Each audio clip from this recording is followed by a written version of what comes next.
warahmatullahi wabarakatuh. Innal hamdalillah wassalatu wassalamu ala Rasulillah wa ala alihi washabihi wa man tabi'ahum bi ihsani yaumil qiyamah. Allahumma fa'ni bima 'allamtani wa 'allimni ma yanfa'una wa zidni ilma. Subhanaka la ilma lana illa ma 'allamtana innaka antal alimul hakim. Asyhadu an la ilaha illallah wa asyhadu anna Muhammadar Rasulullah. Allahumma sholli ala Muhammad wa ala ali Muhammad. Alhamdulillah wa syukurillah. Marilah kita banyak-banyak bersyukur kepada Allah Zat yang Ar-Rahman Ar-Rahim Al-Qudus Al-Ghafur atas limpahan kenikmatan-kenikmatan yang Allah anugerahkan kepada kita. Untuk itu marilah banyak-banyak memujinya, marilah kita banyak-banyak mensyukurinya atas segala anugerah kenikmatan yang tak terhitung jumlahnya. Teramat banyak nikmat-nikmat yang Allah telah teramat banyak nikmat-nikmat yang Allah telah berikan kepada kita. Namun sangat sedikit syukur yang telah kita berikan kepada Allah. Hal ini ditegaskan oleh Allah di dalam surat Saba ayat 34. Wa qalilun min ibadis syakur. Surat Saba surat 34 ayat 13. Dan sedikit sekali dari hamba-hambaku yang berterima kasih atau bersyukur. Mudah-mudahan Allah Subhanahu wa taala menggolongkan kita sebagai hamba yang bersyukur seperti Allah tegaskan di Surah 17 ayat 3, abadan syakuron. Walaupun kita menyadari bahwa syukur kita tidak akan mampu untuk menebus semua nikmat-nikmat yang Allah telah berikan kepada kita. Selamat dan salam mari kita haturkan kepada uswatun hasanah kita Nabi akhir zaman Nabi Muhammad sallallahu alaihi wasallam, juga kepada kerabatnya, sahabatnya, para salafus saleh, tabi'in dan kaum mukminin yang istiqomah hingga akhir zaman, termasuk diri kita yang insya Allah ini yang berkumpul di salah satu Baitullah ini dan selalu mengikuti para salafus saleh. Maka doa kita kepada para salafus saleh adalah ridwanullah alaihim. Ikhwanul iman azanul wa iyyakum. Seringkali telah ditegaskan oleh banyak ustadz ataupun juga dari saya bahwa ternyata yang paling berat dalam hidup ini bukan ketaatan kita, bukan ketakwaan kita, bukan sholat tahajud kita, bukan umrah kita dan segala macam. Tetapi yang paling berat dalam kehidupan kita ini adalah bagaimana setiap amal soleh kita dicatat oleh malaikat, lalu diangkat ke langit dan dilaporkan kepada Allah Ta'ala, lalu Allah terima. Itu yang paling berat. Itulah yang paling berat dalam hidup kita ini. Karena tidak serta merta sujud kita, bacaan Al-Quran kita, infak kita Allah terima. Maka Allah tegaskan di surat 88 surat Ghasyiyah ayat 38. Amilatun nasibah, bekerja keras lagi sudah kepayahan. Tasla narun hamiyah, memasuki api yang sangat panas. Apa itu? Neraka. Berkaitan dengan ayat ini, tafsir Syekh Profesor Dr. Umar Abdullah bin Mukbil, Profesor Fakultas Syariah Universitas di Qasim Saudi Arabia, mengatakan suatu ketika Khalifah Umar bin Khattab melewati suatu perkumpulan yang di dalamnya ada seorang rahib, istilahnya ulama dalam orang Yahudi. Lalu Umar dikenakan, wahai rahib, inilah pemimpin kaum muslimin. Tak lama setelah itu Umar bin Khattab nangis terseduh-seduh.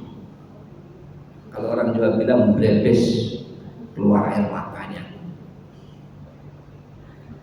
Umar langsung menangis ketika lihat rahib dan seseorang bertanya, wahai Amirul Mukminin, dia kan Nasoro, kenapa nangis?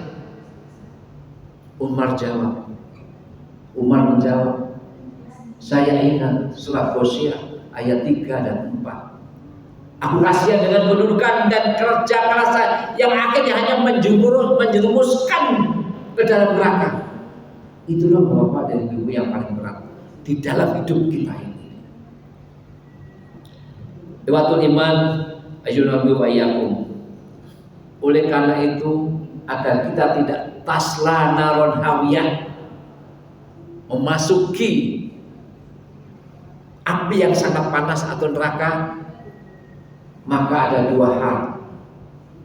Yang pertama, ada dua mingkit, dan judul kita ini adalah kultumnya adalah dua mingkit sebagai pengganti Al-Mukarram Dr. Armodo yang saat ini sedang umroh. Semoga Allah ridho apa yang Armodo lakukan. Amin. Amin. Dua hal supaya kita tidak terkena api neraka. Pertama adalah taubat, dan kedua adalah hijrah. Berkaitan dengan taubat, ada hadis riwayat Tirmizi, yaitu hadis nomor 3540 yang patut jadi renungan kita. Anas bin Malik menceritakan bahwa Rasulullah SAW, Allah Ta'ala berfirman, ya babna Adam, innaka law ataitani, wahai anak Adam, sesungguhnya jika engkau menyeru dan menghadap padaku, maka pasti aku ampuni dosa-dosamu tanpa aku pedulikan. Seandainya dosamu membubuk tinggi hingga ke langit, tentu aku ampuni tanpa aku pedulikan. Seandainya engkau mendatangimu dengan dosa sepenuh bumi, dalam keadaan syarat la isbillah, jangan dengan syarat tidak menyekutukan Allah, tidak berbuat syirik kepadaku, tentu aku akan mendatangimu dengan ampunan sepenuh bumi pula. Ya Allah, ya Rabb, wahai saudaraku, ini ada peringatan bagi hamba yang dhaif ini. Karena itulah di one and only, satu-satunya ketika kita tidak ingin masuk neraka, maka kita harus memahami ya sabda Rasulullah SAW di hadis riwayat nomor 3540. Poin dari hadis Tirmidzi nomor 3540 ini adalah sebesar apapun dosa kita, setinggi apapun dosa kita, sejauh apapun panjangnya dosa-dosa kita, Allah perintahkan wasari'u ila maghfiratin min rabbikum, dan bersegeralah kamu kepada ampunan dari Tuhanmu. Yang penting la tusyriku bi syai'in, tidak menyekutukan, tidak berbuat syirik sedikit pun padaku. Itu syaratnya. Di hadis lain Rasulullah ditanya oleh sahabat, "Ma kabari ya Rasulullah, apa dosa besar?" Dan yang pertama kali adalah apa? Isyrak bilang, menyekutukan Allah. Yang kedua, uqul walidain, durhaka pada orang tua.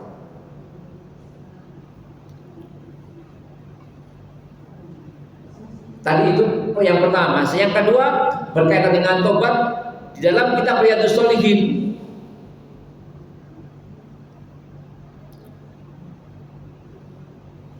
hadis riwayat Muslim, Rasulullah bersabda, di mana poinnya adalah Allah itu ya bersutu, Allah itu membeberkan tangannya, ya bil lail, di waktu malam. Untuk apa? Untuk menerima tobat manusia akan kesalahan di waktu siang hari, terutama pada sepertiga malam terakhir. Beberapa menit sebelum azan dikumandangkan, nangislah di saat itu, mohon ampunan saat itu. Karena apapun juga, semakin sering kita mengetuk-ketuk pintu langit, semakin kemungkinan posibilitasnya, kemungkinannya akan sangat terbuka lebar. Sebagai contoh, ketika saya mendatangi rumah Bapak, kalau saya tetap pertama kali assalamualaikum, mungkin Bapak lagi istirahat, tidak tahu. Tapi ketika 2-3 kali sering, insya Allah dibukakan. Begitulah perumpamaan kita tentang maghfirah ini. Kemudian yasuktu yadu binahar, Allah memberikan tangannya, yakni kerahmatannya di waktu siang untuk menerima taubatnya orang-orang yang berbuat salat di waktu malam sampai terbitnya matahari dari arah barat ketika pagi. Tapi kalau siang demikian juga. Artinya siang malam Bapak-bapak. Jadi tidak cuma malam dan siang, setiap saat ketika kita habis sholat terutama. Yang di saat hampir tibanya hari kiamat. Apa itu? Ada kiamat besar, tapi ada kiamat kecil. Kiamat kecilnya apa? Malam yugorgir. Ketika nafas sudah sampai tenggorokan, Allah tidak akan terima. Seperti Firaun ketika sudah hampir tenggelam, dia mengakui Robnya Nabi Musa. Itu yang kedua. Dan yang ketiga adalah tentang tubu ilallah taubatan nasuha.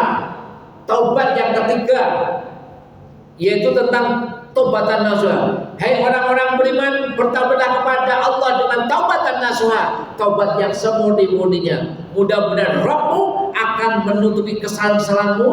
Pertama dan kedua adalah memasukkan ke dalam jannah. Ada 2 poin dalam hal ini. Yang pertama, syai'atikum, ampunan dari Allah. Yang kedua, wa yudkhilakum jannah, bonusnya apa? Surga. Masya Allah. Dan yang keempat, di surat 3 ayat 133 dan tidak disinggung, Allah Azza memerintahkan untuk apa? Wasari'u, bergegas-gegas, bersegeralah, cepat-cepatlah kamu ila maghfirah min rabbikum, kepada ampunan dari Allah, wa jannatu adwa samawati wal ard, dan kepada surga yang luasnya seluas langit dan bumi. Bapak, Allah sudah tegaskan di surat 3 ini. Dan kalau kita berbuat maksiat, buru-buru Bapak, cepat-cepat. Karena kenapa? Kita tidak tahu pada saat itu kita santai-santai setelah berbuat maksiat, akibatnya apa? Kalau Allah panggil terakhir kalinya, makalah ini kesempatan. Jadi sekali lagi, Allah itu panggil kita hanya dalam 3 kesempatan. Pertama apa? Ketika Bang Nadi tadi mengumandangkan Allahu Akbar, Allahu Akbar, datangi masjid ini, segera datangi Allah. Jangan tidak sama sekali. Yang kedua apa? Umroh dan haji jika mampu. Insya Allah di depan ada haji tanpa nunggu itu cuma 248, ada 250 juta tanpa nunggu. Umrah pun juga ada yang murah segala macam. Dan yang terakhir ada panggilan kematian. Maka sebelum panggilan terakhir Allah ini, mari kita puas-puas ini. Yang pertama dan yang kedua tadi. Ikhwatul Islam wal iman, saudaraku saya Islam dan saya iman. Tidak gampang untuk taubat. Kenapa demikian? Karena udah ada statement, ada ucapan, ada dari iblis. Iblis berjanji akan selalu menggoda dan menjerumuskan umat manusia sampai hari kiamat, hingga manusia mengikutinya agar bersama-sama dijebloskan ke dalam neraka. Maka dalam kitab Iqasu Ulil Himamil Aliyah, Syekh Abdul Aziz Al-Salam rahimahullah berkata,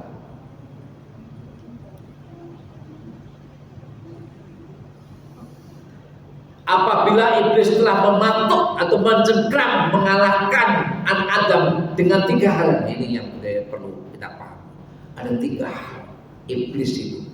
Yang pertama adalah jika manusia itu terkagum-kagum atau ujub untuk orang kepada diri sendiri.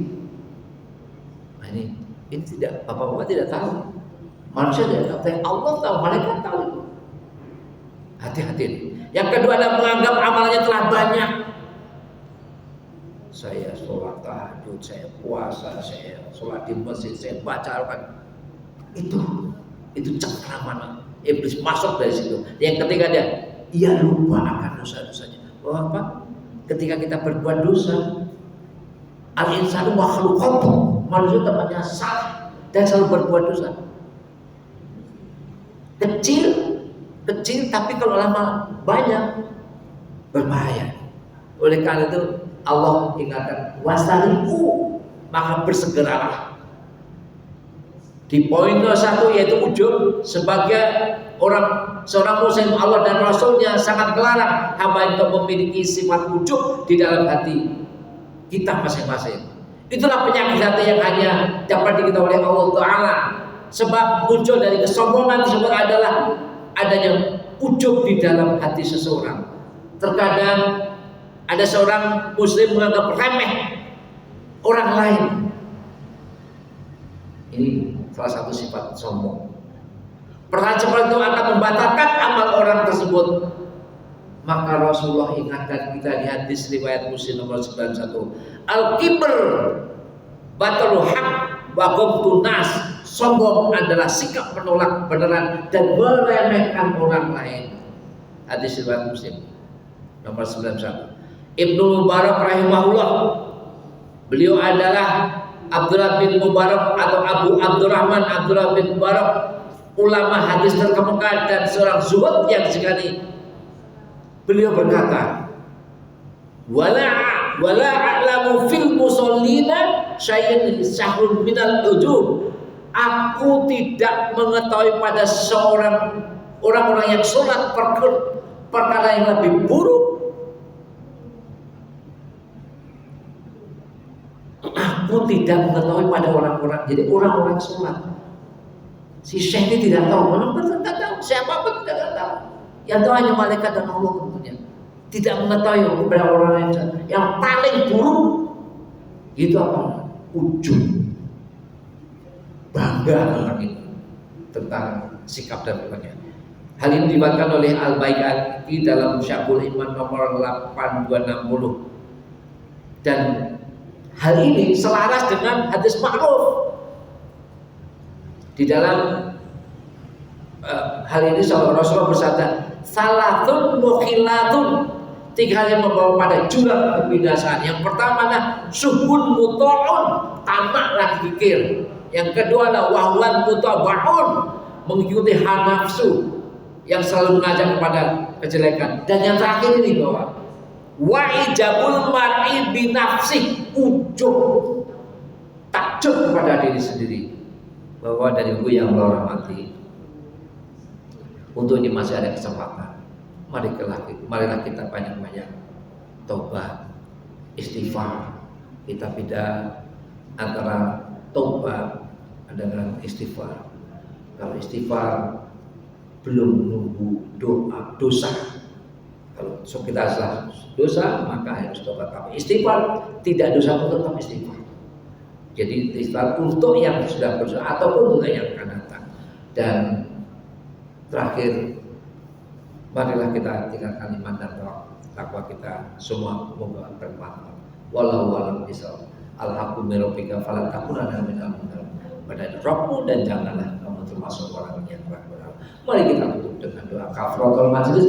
Subhanallah wa bihamdika asyhadu an la ilaha illa anta astaghfiruka wa atubu ilaik. Assalamualaikum warahmatullahi wabarakatuh. Waalaikumsalam warahmatullahi wabarakatuh.